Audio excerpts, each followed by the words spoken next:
امروز 29/11/1400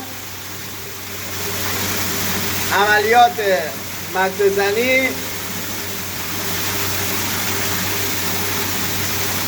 چایی بود که نیم اینچ بیشتر آب نداد.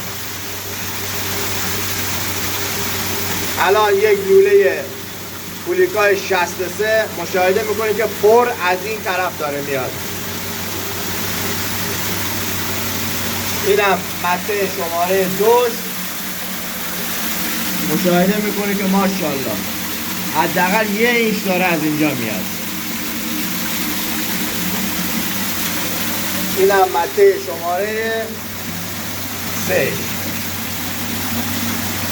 تا مته های بعدی بینیم خدا چی میخواد.